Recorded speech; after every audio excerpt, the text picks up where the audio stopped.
여러분 안녕하십니까. 광주 MBC 뉴스투데이입니다. 먼저 오늘의 주요 뉴스입니다. 정부가 시도별 예비 타당성 조사 면제 사업을 내일 발표합니다. 광주와 전남에선 어떤 사업이 포함될지 전망합니다. 한전공대를 어디에 세울지 광주와 전남 후보지 6곳을 평가한 결과가 오늘 나옵니다. 손혜원 의원 부동산 투기 논란 이후 목포 근대역사 문화공간의 관광객이 부쩍 늘었습니다. 임시 관광 안내소까지 생겨났습니다.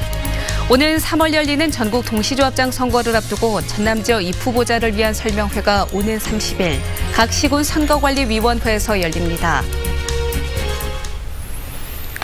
정부가 지역별 예비 타당성 조사 면제 사업을 이번 주에 발표합니다. 많은 재정이 투입되는 사업은 사전에 타당성 조사를 통해서 비용 대비 효과를 분석하도록 되어 있는데요. 균형 발전 차원에서 이를 면제해 주는 겁니다. 광주와 전남에선 어떤 사업이 포함될지 정용욱 기자가 전망해 봅니다. 국가 균형 발전 차원에서 지역의 핵심 사업에 대한 경제성 분석 절차를 생략하는 예비 타당성 조사 면제 사업이 내일 발표됩니다. 현재 17개 시도에서 모두 33건을 신청한 가운데 시도별로 1개씩의 면제 사업이 선정될 가능성이 높습니다. 광주는 인공지능 기반 창업단지 조성과 광융합산업 플랫폼 구축을, 전남은 남해안 신성장 관광벨트와 경전선 복선 전철화 사업 각각 2개씩을 신청했습니다. 모두 막대한 예산이 들기 때문에 예비 타당성 조사 면제 없인 추진하기가 어려운 사업들입니다. 이 가운데 광주는 첨단 3지구에 2027년까지 구축할 예정인 인공지능 기반 사업이 유력한 상태입니다. 세계적 수준의 인공지능 창업 생태계를 갖춰 지역의 혁신 성장을 견인하려는 취지가 담겨 있습니다. 고급 인력 같은 경우는 한 5천여 명 이상이 이쪽에서 나오게 될 거고 일자리 같은 경우는 27,500개 정도, 그리고 또 예비 창업으로 가는 것들이 한 1,000여 개 정도를 지금 현재 예상하고 있습니다만, 전남의 경우 서남해안권 도로 인프라 구축과 관광 거점 조성 사업인 남해안 신성장 관광벨트 사업이 유력합니다. 하지만 정부와의 협의 과정에서 사업비 규모가 다소 축소될 거란 얘기가 흘러나오고 있습니다. 예비 타당성 조사 없이 진행될 지역 사업이 무엇이냐에 따라 지역 경제 활성화 방향도 달라질 전망입니다. MBC 뉴스 정용욱입니다. 한전공과대학 설립을 위한 입지 선정 결과가 오늘 발표됩니다. 한국전력의 한전공대 설립단은 광주시와 전남도가 추천한 한전공대 후보지 6곳에 대한 심사가 마무리돼 오늘 오전 서울에 있는 국가균형발전위원회에서 공개한다고 밝혔습니다. 설립단은 지난주에 심사위원들이 제출한 점수를 합산해 한전공대 입지를 결정짓고 최종 결과는 송재호 위원장이 발표할 예정입니다. 한전공대 설립지원위원회는 한전공대를 차질 없이 건립할 수 있도록 향후 지원 계획 등도 설명할 예정입니다. 옛 전남도청을 복원하기 위한 연구 용역이 마무리돼 이번 주 결과가 발표됩니다. 5월 단체 등에 따르면 지난해 8월 옛 전남도청 복원을 위한 연구 용역이 착수했던 조선대 민주화운동연구원은 6개월 동안의 연구를 마치고 내일 최종 보고회를 갖습니다. 연구 결과에는 80년 5.18 당시 시민군 상황실과 경비실, 정문 기둥에 있었던 총탄 자국 등이 그대로 재현되고 아시아 문화전당 건립 과정에서 일부가 헐린 별관 건물도 복원되는 내용이 담긴 것으로 알려졌습니다. 월요일 출근길 구름이 가득합니다. 광주는 구름만 많은 모습인데요. 전남 일부 내륙 지역에서는 구름 많은 가운데 새벽부터 산발적인 눈과 비가 이어지고 있습니다. 도로가 미끄러울 수 있으니까요. 교통안전에 주의하시기 바랍니다. 이 눈과 비는 오전 9시를 전후에 모두 그치겠습니다. 오전 중에 날은 모두 개겠고 기온도 평년 수준을 크게 웃돌겠습니다. 광주의 아침 기온 1.6도로 시작했고 한낮 기온은 9도까지 올라서 아침 기온과 낮 기온 모두 평년 기온보다 4도에서 5도가량 높겠습니다. 오늘 오전까지는 미세먼지 걱정 없겠는데요. 오후부터는 중국발 황사가 유입되면서 광주 전남 지역의 미세먼지 농도 한때 나쁨 수준까지 치솟겠습니다. 건조한 날씨도 계속되고 있습니다. 전남 동부 지역을 중심으로 건조특보 계속해서 이어지고 있습니다. 각종 화재 사고 예방에 계속해서 주의하시기 바랍니다. 날씨 정보였습니다. 손혜원 의원 부동산 투기 논란 이후 목포 근대역사 문화공간이 전국적인 관심을 받고 있습니다. 관광객들의 발길이 잦아지자 목포시는 임시 관광 안내소까지 마련했습니다. 김윤 기자가 보도합니다. 손혜원 의원의 조카가 포함된 청년 3명이 운영하는 창성장. 선 의원의 부동산 논란이 제기된 뒤 관광객들이 부쩍 늘었습니다.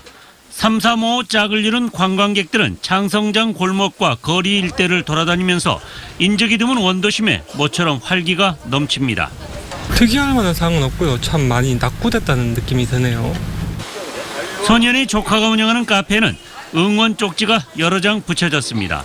또한 이번 사태를 계기로 목포 원도심의 활성화를 바라는 목소리도 많았습니다. 손 의원 같은 분들이 오셔가지고 이 동네가 좀 이렇게 좀 활성화가 됐으면 좋겠다는 생각이 좀 들었습니다. 전국 각지에서 관광객들의 발길이 이어지면서 목포시는 임시 관광 안내소를 마련했습니다. 여기 창성장 위치하고요. 그리고 이제 그 기자회견했던 장소 그런 쪽으로 계속 이렇게 오시면서 궁금해 많이 하시고요. 거기 찾아서 많이 가시는 것 같습니다. 잊혀지고 죽어있던 목포 만호동 일대 원도심이 SBS 보도가 촉발시킨 손해원 부동산 의혹으로 새로운 관광지로 부상하고 있습니다. MBC 뉴스 김윤희입니다. 광주지법 형사 12부는 공직선거법 위반 혐의로 기소된 61살 A씨에 대해 벌금 200만 원을 선고했습니다. 광주 모 지방공단 전 이사장인 A씨는 제7회 동시 지방선거를 앞두고 2017년 9월부터 지난해 4월까지 SNS 등을 통해 수차례에 걸쳐 특정 후보자의 당선이나 낙선을 위한 글을 게시한 혐의로 기소됐습니다.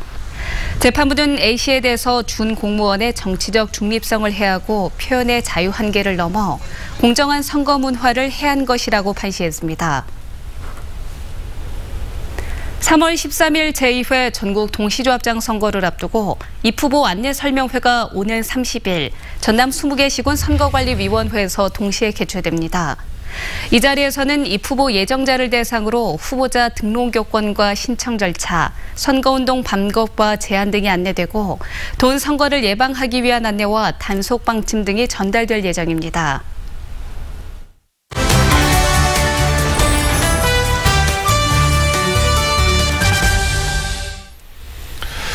자유한국당이 5.18 진상규명조사위원 추천자 3명의 명단을 국회에 제출했습니다. 하지만 이 중에 일부는 5.18 조사위원 자격 기준에 맞지 않는다는 논란이 일고 있습니다. 네, 오승용 시사평론가와 좀 더 자세한 이야기 나눠보도록 하겠습니다. 안녕하십니까? 네, 안녕하십니까? 네, 자유한국당을 끝으로 조사위원 이제 3명의 추천이 마무리가 네네. 됐습니다. 앞으로는 어떤 절차가 남아 있습니까?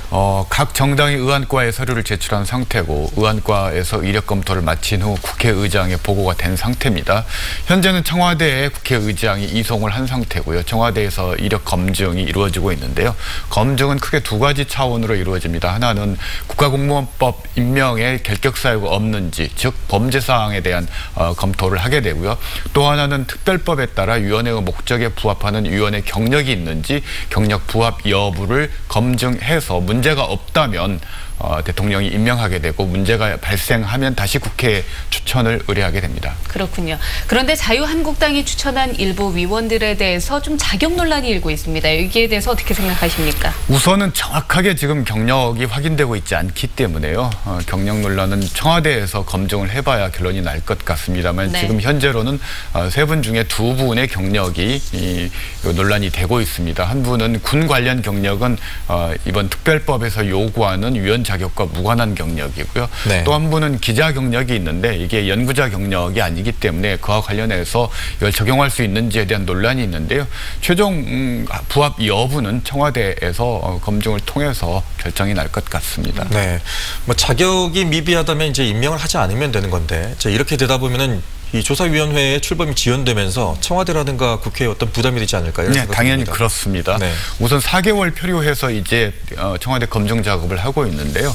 청와대 검증 결과 부합하지 않다고 결론이 날 경우 다시 자유한국당의 위원을 추천하도록 반환하게 되는데요. 그럴 경우에 최소한 한 달 내지 2달 정도 추가적으로 위원회 구성이 지연될 가능성이 있게 되고 또 현실적으로 현재 자유한국당이 추천한 위원보다 더 좋은 위원이 추천될 수 있을지도 미지수고 네. 그렇게 될 경우 또다시 지만원 논란이 발생할 가능성이 있어서 상당히 고심스러운 부분이라고 생각이 됩니다. 네. 알겠습니다. 그리고 한국당 추천 인사들이 참여하는 조사위원회가 출범할 경우에는 5.18 진상규명에 좀 차질이 생기지 않을까 하는 걱정이 많습니다. 어떻게 생각하십니까? 네, 한국당은 원래 3명 추천하도록 돼 있기 때문에 한국당이 추천한다고 해서 뭐 차질이 발생하지는 않을 거고요.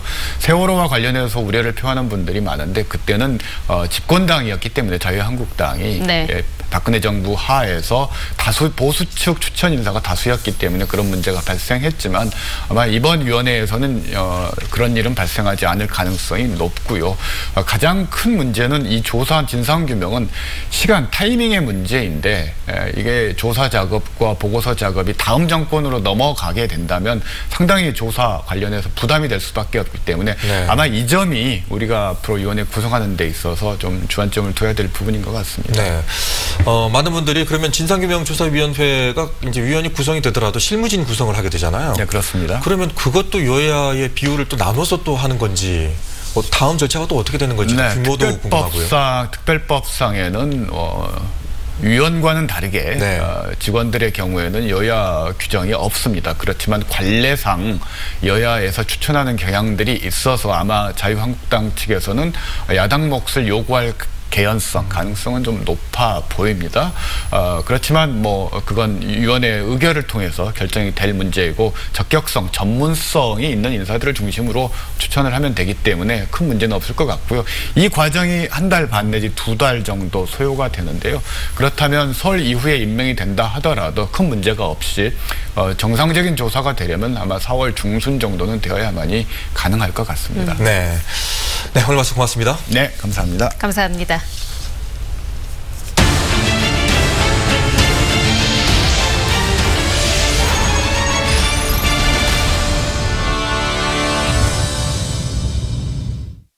겨울 가뭄이 심해지면서 산불 발생도 잇따르고 있습니다. 계속된 겨울철 건조한 날씨로 전남 지역에선 올 들어서만 진도와 강진, 완도와 나주 등지에서 7건의 산불이 발생해 2만 3천여 제곱미터의 산림이 불에 탔습니다.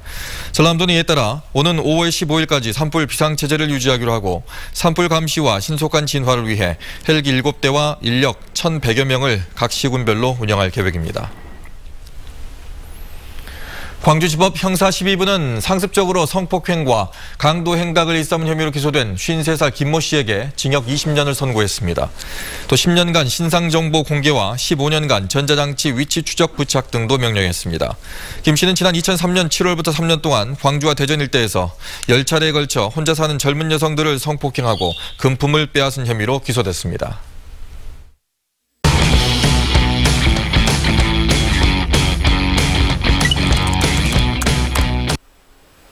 한 주간 누리꾼들의 관심사를 키워드로 정리해보는 누리픽 시간입니다. 지난 한 주 어떤 키워드가 많은 관심을 받았을까요? 친일 작곡가, 홍역 확진자, 아파트 분양가였는데요. 어떤 내용인지 먼저 친일 작곡가부터 살펴보겠습니다. 내가 자랑스럽게 불렀던 교가, 실은 친일 작곡가가 만들었다면 어떨 것 같나요? 이러한 일이 독립운동가 후손이 세운 학교에서 벌어졌는데요. 아니 이게 뭔 소리야? 진짜 아무 말이 안 나오네. 역대급이다. 중고등학교 6년을 친일해버림. 친일 작곡가가 교가를 만들었다는 사실을 몰랐던 재학생, 졸업생들은 큰 충격에 빠졌습니다. 그리고 더 이상 이 교가를 부르지 말고 어서 바꾸자고 이야기를 했는데요. 올해는 3.1운동 100주년, 학생 독립운동 90주년을 맞는 해죠. 광주시 교육청이 올해 안으로 각급 학교에 남아있는 일제 잔재들을 전수조사해서 청산할 계획이라니 기대해봐도 좋을 듯하네요. 대구와 경기 지역을 중심으로 전국적으로 퍼져가고 있는 홍역. 최근 전남에서도 홍역 확진자가 나타나 지역민들의 불안이 커져가고 있습니다. 전남에서 홍역 확진 판정을 받은 이 30대 주민은 필리핀 여행을 다녀온 후에 걸린 것으로 알려졌는데요. 삐빅삐빅 전남의 홍역 환자 출몰. 놀러 가려고 하니까. 해외여행을 떠날 계획이었던 누리꾼들은 갑작스러운 홍역 유행에 걱정이 많아졌습니다. 해외는 아니대오. 보건소 들러서 예방접종 맞자. 여행 예정자는 물론 계획이 없는 사람들도 조심하자는데 모두 한마음을 내비쳤는데요. 해외여행을 다녀온 후 열이 나고 발진 등의 증상이 나타난다면 병의원에 꼭 들르시길 바랍니다. 누구나 가지고 있는 내 집 마련의 꿈. 그래서일까요? 광주 아파트 분양가에 대한 소식에 누리꾼들의 관심이 많이 모였습니다. 주택도시보증공사에 따르면 작년 12월을 기준으로 광주 민간 아파트의 평균 분양가는 제곱미터당 328만 4천 원, 재작년 같은 기간보다 38만 7천 원이 오른 건데요. 내 집 마련이 가능할까? 돈 없는 사람은 어디로 간디야? 기존 아파트는 물론 신규 분양가 역시 오른다는 전망에 내 집 장만의 꿈을 가진 누리꾼들은 한숨만 푹 내쉴 수밖에 없었습니다. 꿈은 이루어진다. 이 말이 통하는 날이 언젠간 찾아오겠죠. 지금까지 한 주의 누리픽이었습니다. 한겨울 섬에서 재배하는 시금치를 섬초라고 부르는데요. 계량종에 밀려 위기에 처했던 섬초가 토종인 옛 품종으로 경쟁력을 되찾고 있습니다. 문현철 기자가 보도합니다. 신안군 비금도 한겨울에도 이곳은 농산일로 쉴 틈이 없습니다. 대부분의 농민들이 섬초라고 불리는 겨울 시금치를 재배하고 있습니다. 노지에서 바닷바람을 맞고 자란 섬초는 잎이 일반 시금치보다 짧고 뿌리가 붉다는 게 특징입니다. 당도와 식감이 뛰어나고 영양 성분도 풍부해 겨울철 채소 가운데 으뜸으로 꼽힙니다. 맛이 확실히 유리하게 돼 있습니다. 먹어보면 달아요, 달아. 그런데 최근 상품성이 뒤떨어진 계량종 시금치가 재래종을 밀어내면서 섬초의 위상과 가격이 동반 추락했습니다. 겉보기에는 비슷해 보이지만 재배가 쉽고 수확량도 많아서 수입 품종인 계량종을 더 심게 됐습니다. 결국 30년 역사의 섬초라는 브랜드까지 위기에 처하면서 농가들의 인식도 조금씩 바뀌고 있습니다. 우리 신안 비금 섬초를 브랜드를 지키기 위해서는 앞으로는 재래종을 선호해가지고 각 농가들이 시금치를 작황해야만 우리가 살아갈 길이라고 생각합니다. 재래종이 귀해지면서 10kg 한 상자 도매 가격이 5만 원 안팎으로 계량종보다 2배 높게 거래되고 있습니다. 섬들의 고장 신안에서 생산되는 섬초는 연간 200억 원, 주로 수도권에서 소비되고 있습니다. 잃어버렸던 경쟁력을 재배가 까다롭지만 토종에서 해법을 찾고 있습니다. MBC 뉴스 문현철입니다. 곡성군이 섬진강 침실 습지 복원 사업을 실시합니다. 곡성군은 전체 습지 가운데 일부가 밭 경작지 등으로 이용돼 훼손된 상태라며 총 사업비 100억 원을 투입해서 복원에 나선다고 밝혔습니다. 섬진강 침실 습지는 지난 2016년 환경부에서 국가보호지역으로 지정했으며 수달과 삭 등 7종의 멸종 위기종을 포함해 655종의 다양한 생물종이 서식하고 있습니다. 광주 동구가 예술의 거리 활성화에 나섭니다. 이를 위해 동구는 오는 6월 완공되는 궁동예술 두레마당을 참여형 문화예술 행사 거점으로 육성하고 지난 1993년 지어진 무등갤러리에 1억 5천만 원을 투입해서 시설 보수 등 리모델링 공사를 진행합니다. 또 통행 불편을 야기하고 흉물로 전락했다는 지적이 일었던 예술의 거리 조각품도 이전 배치해 쾌적한 통행 환경을 조성할 방침입니다. 광주시가 주민이 주도하는 행복한 마을자치 공동체를 만들기 위해서 올해 19개 마을에 135억 원을 투입합니다. 주요 사업은 주민자치 실현을 위한 전략마을 구축과 마을 커뮤니티 공간 조성, 인권마을 형성 지원 등이고 마을별 특성에 맞춰서 인권과 복지 공동체, 도시재생 등 다양한 분야와 연계해 시행됩니다. 전국적으로 널리 알려진 광양 백운산 고로쇠 채취가 예년보다 일찍 시작됐습니다. 광양시는 200년 전통을 이어온 백운산 고로쇠를 국가농업유산으로 신청할 예정입니다. 박민주 기자입니다. 해발 700m 높이의 광양 백운산 자락입니다. 수십 년 된 고로쇠 나무 군락 속에서 수액 채취가 시작됩니다. 농민들은 나무에 구멍을 뚫고 호수를 연결한 뒤 고로쇠 수액을 받습니다. 고로쇠 채취는 나무에 자국을 내던 옛 방식에서 드릴 방식으로 변화해 왔습니다. 도끼로 상체를 줘서 그 깡통, 분유 깡통으로 사실 받았습니다. 그 다음에 이제 그 뒤에 비닐로 이제 천공을 해서 비닐로 받다가 지금은 이제 천공을 해서 이제 호수로 갈수록 좀 편해지죠, 사실. 이 같은 백운산 고로쇠 농업이 국가 중요 농업유산으로 등재가 추진됩니다. 농림축산식품부에서 현재 10여 곳인 국가 중요 농업유산을 오는 2022년까지 20곳으로 확대할 계획입니다. 백운산 고로쇠가 농업유산으로 등재되면 브랜드 가치를 높이는 계기가 될 전망입니다. 하반기에 신청할 예정입니다. 반드시 농업유산으로 등재를 해서 브랜드 가치도 좀 높이고 지역 경제 활성화에 큰 도움이 되고자 합니다. 지난 2008년 전국 처음으로 산림청 지리적 표시제 제16호로 등록된 광양 백운산 고로쇠. 200여 년의 전통을 이어온 백운산 고로쇠 농업이 그 보존 가치를 인정받을 수 있을지 지역민의 관심이 높아지고 있습니다. MBC 뉴스 박민주입니다.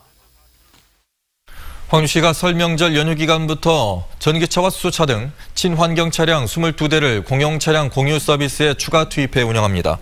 이 서비스는 주말과 공휴일에 공용 차량을 사회 취약계층에게 무상으로 대여해 주는 것으로 광주 지역 기초생활수급자나 차상위 계층, 다문화 가족 등이 이용할 수 있습니다. 이용자는 보험 부담 없이 유류비와 통행료 등만 부담하면 되고 광주시 홈페이지를 통해 신청하면 됩니다.